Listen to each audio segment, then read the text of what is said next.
Hello everyone. आज है 3 सितंबर और द हिंदू की आज की हमारी जो इम्पोर्टेंट न्यूज़ रहेंगी वो होंगी। सुप्रीम कोर्ट ने पूछा जो न्यायपालिका के अंदर विधेयक है उन पर राज्यपाल की जो निष्क्रियता है उसकी समीक्षा क्यों नहीं कर सकती। यानी कि ये जो न्यूज़ है कि राज्यपाल जो विधेयकों को अपने पास कितने समय तक रख सकता है या फिर उसे जो है कितना जो कोटा होता है वो दिया गया है उसके बारे में है। और जो हमारी दूसरी न्यूज़ है, इस्लामी जो विद्वान हैं उनकी चेतावनी के बावजूद भी मलप्पुरम में ओणम उत्सव का जो है उत्साह है चरम पर पहुंच गया है। यानी कि जो ओणम का त्यौहार है वह केरल का प्रसिद्ध त्यौहार है। तो ये त्यौहार किस रूप में मनाया जाता है और यह इतने चरम पर क्यों पहुंच गया है, इसके बारे में जो है वो जानेंगे। और जो भारतीय नौसेना है उसका पहला प्रशिक्षण जो स्क्वाड्रन सैलेस है वह पहुंच गया है। तो आज की हमारी जो पहली न्यूज़ रहेगी, supreme court ask why judiciary can not review induction of governments of bills. यानी कि जो गवर्नेंस के बिल हैं सुप्रीम कोर्ट ने उनके ऊपर जो जुडिशरी है उसके रिव्यू के लिए कहा है। तो क्या जो सुप्रीम कोर्ट है वो ऐसा कर सकता है? तो चलिए जानते हैं कि जो सुप्रीम कोर्ट है उसके द्वारा क्या क्या कहा गया है। सुप्रीम कोर्ट की जो संविधान की पीठ है उसने सवाल उठाते हुए कहा है कि अगर कोई कोर्ट विलंबित जो विधेयक हैं यानी कि कोई भी अगर विधेयक को लंबे समय तक रखता है तो क्या ऐसी व्यवस्था कर सकता है। तो क्या वह जो राज्यपाल है उसके जो अन्य काम हैं जैसे कि विधेयक को अपने पास भेजना या फिर राष्ट्रपति के पास भेजना, उसको आरक्षित करना, उनके बारे में कोई फैसला जो है वो नहीं कर सकता। तो जो सुप्रीम कोर्ट है उसके द्वारा ऐसे सवाल पूछे गए हैं। और जो कोर्ट है उसने यह भी कहा है कि जो राज्यपाल हैं उनके द्वारा जो विधेयकों में देरी होती है, उदाहरण के आधार पर अगर देखें तो जैसे कि जो सभी हैं उनके लिए समान समय सीमा जो है वो तय करना उचित नहीं होगा, क्योंकि कोई एक आध व्यक्ति ही यानी कि कोई एक या दो व्यक्ति जो राज्यपाल हैं वही ऐसा कर रहे हैं। तो जो सुप्रीम कोर्ट है उसका कहना है क्या सभी पे जो है यह नियम की जो बंदिश लगाई जा रही है समय की वो लगाना उचित होगा। साथ ही कोर्ट ने इसके साथ साथ यह भी पूछा है कि जो राज्यपाल है क्या वो किसी विधेयक को अनिश्चित काल तक यानी कि लंबे समय तक जो है क्या रोक सकता है, और अगर वह ऐसा करता है तो जो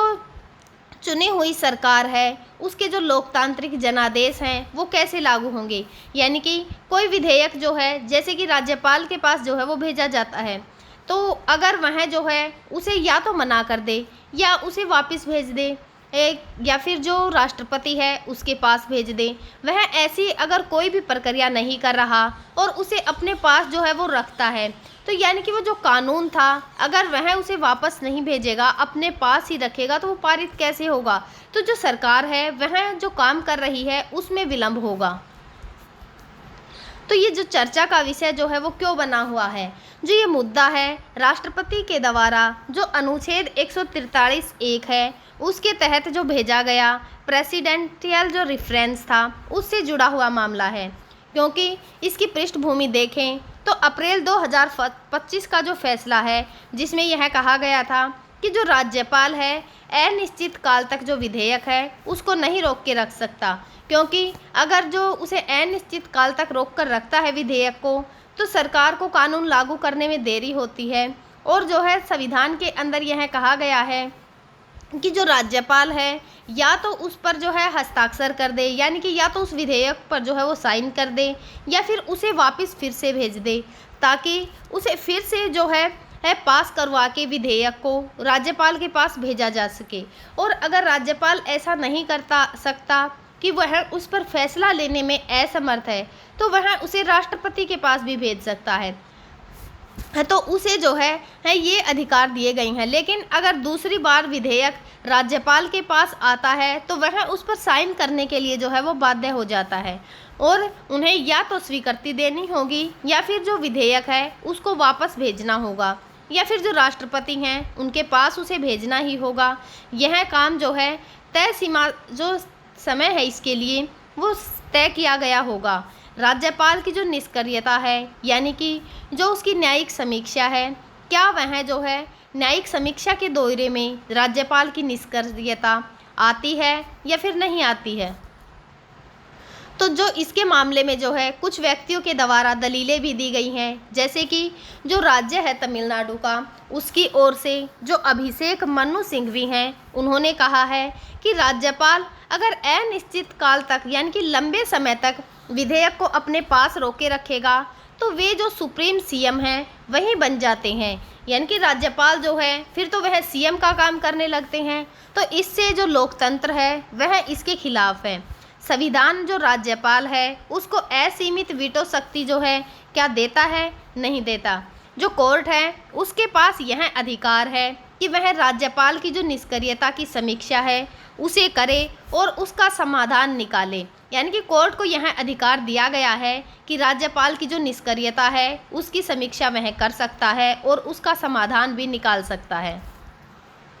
और दूसरी तरफ जो केंद्र सरकार है उनकी ओर से जो सॉलिसिटर जनरल तुषार मेहता हैं, उन्होंने जो है यह कहा है कि जो सिर्फ नागरिक हैं यानी कि नागरिकों के जो अधिकार हैं उनका उल्लंघन का विषय है, इसलिए जो राज्य सरकार हैं यानी कि जो सुप्रीम कोर्ट है वो नहीं जो है इसके अंदर इंटरफेयर कर सकता। तो राज्य या फिर जो राष्ट्रपति के जो निर्णय हैं, जैसे कि जो उच्च विशेषाधिकार के जो मामले हैं उन पर कार्य कर रहा है, जिन पर जो न्यायिक समय सीमा है उसका हस्तक्षेप लागू नहीं होना चाहिए, यानी कि जो केंद्र सरकार की ओर से सॉलिसिटर जनरल तुषार हैं उनके द्वारा ये सब कहा गया है।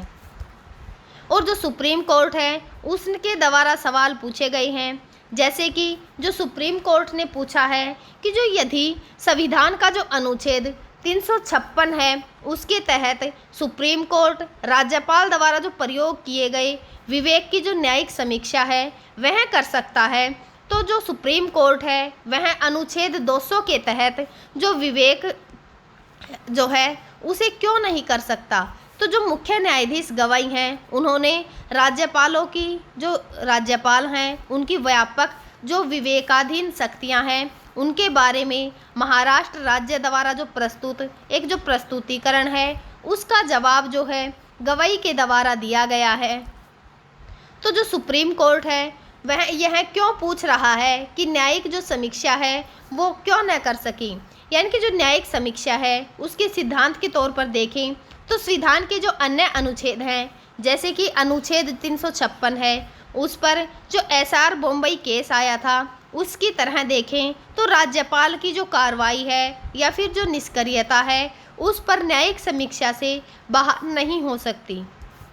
यानी उसके जो है न्यायिक समीक्षा के अंदर रखा गया है। तो जो लोकतंत्र की रक्षा है, अगर राज्यपाल अनिश्चित काल तक यानी लंबे समय तक विधेयक रोक सकते हैं तो चुनी हुई जो विधानसभा है और जो सरकार है उनके काम जो है वो रुक जाते हैं। तो जो विधायी गतिरोध हैं उनका समाधान देखें तो कोर्ट ने पहले जो डिमेड असेंट है उसको समय सीमा जैसी व्यवस्थाएं दी थी। अब यह सवाल उत्पन्न होता है कि क्या जो ये कदम है कार्यपालिका के जो अधिकार हैं उनके अधिकार क्षेत्र में हस्तक्षेप तो नहीं है।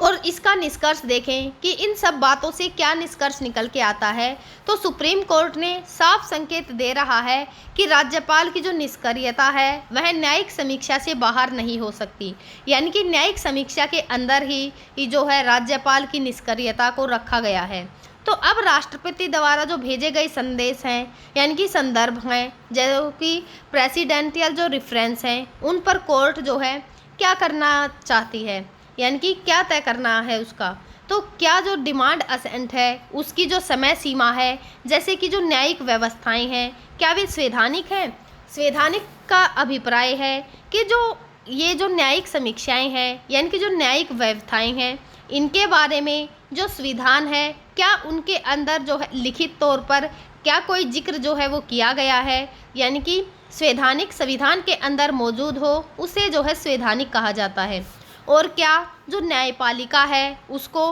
राज्य की जगह जो कदम है वह उठाने चाहिए।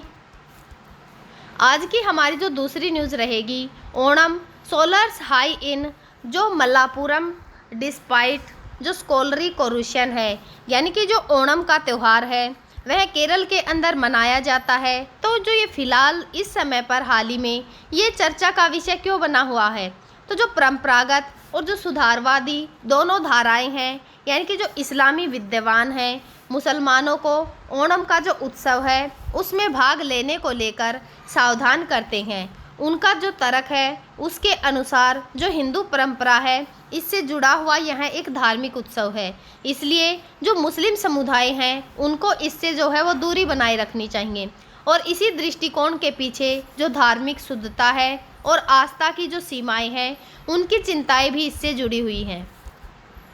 तो जो ओणम है वो छा गया मल्लपुरम में साहित्यिक जो सावधानियां हैं उनके बावजूद, यानी कि जो ये ओणम है एक सांस्कृतिक एकता की परंपरा के अनुसार मनाया जाने वाला एक त्यौहार है। जो मल्लपुरम है जैसे जो सौहार्द्र जिले हैं उनमें हिंदू त्योहारों की जो समीक्षा है उससे परे जो ओणम के समुदाय हैं, पूरे समुदाय के अंदर हिंदू हो, मुस्लिम हो या फिर अन्य जो है उनके बीच में सादा उत्सव बनकर जो है वो उभरा है। उदाहरण के तौर पर जो रामपुरम है उसकी नूरल जो इस्लाम मदरसा है उसके अंदर जो बच्चे हैं उनके द्वारा वहाँ पर पुष्पोलम सजाया गया, यानी कि पुष्पों से रंगोलियाँ बनाई गई और त्यौहार को मिलकर मनाया गया। यह एक जीवंत उदाहरण है कि जो ओणम है वह अलग अलग जो धर्म हैं उनके बीच में सामंजस्य का संकेत दे रहा है, यानी कि ये जो अलग अलग समुदाय हैं जैसे कि हिंदू हैं, मुस्लिम हैं, उनके बीच में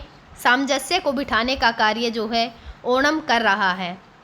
वैसे देखें तो जो ओणम का त्यौहार है वो क्यों मनाया जाता है, जो ये त्यौहार है मुख्य रूप से केरल का सबसे प्रसिद्ध त्यौहार है, जो कि जो चिंगम मास है, यानी कि जो मलयालम कैलेंडर का पहला महीना जो अगस्त सितंबर को जो है यह मनाया जाता है। और पुराने अगर कथा के बारे में बात करें कि इससे रिलेटेड जो कथा है, ऐसा माना जाता है कि इस दिन जो महाबली राजा थे वो अपनी प्रजा से मिलने के लिए पाताल लोक से धरती पर पधारे थे, इसीलिए जो है ये ओणम का त्यौहार मनाया जाता है।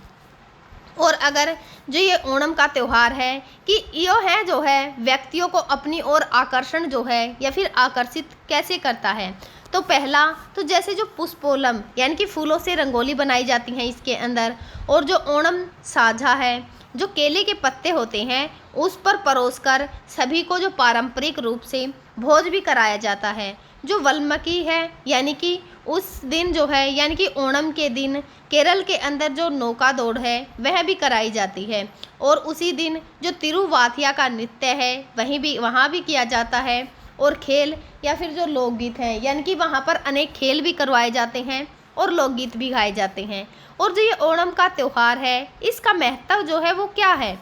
अगर इसके महत्व को देखें तो यह त्यौहार जो फसल की कटाई होती है या फिर जो सांस्कृतिक एकता है दोनों के प्रतीक के रूप में मनाया जाता है। और जो ये त्यौहार है इसकी विशेषता यह है कि इसे न केवल हिंदू बल्कि जो अन्य समुदाय के लोग हैं वह भी इसके अंदर सांस्कृतिक रूप से भाग लेते हैं और इसे सांस्कृतिक रूप से जो है एकजुट होकर मनाते हैं।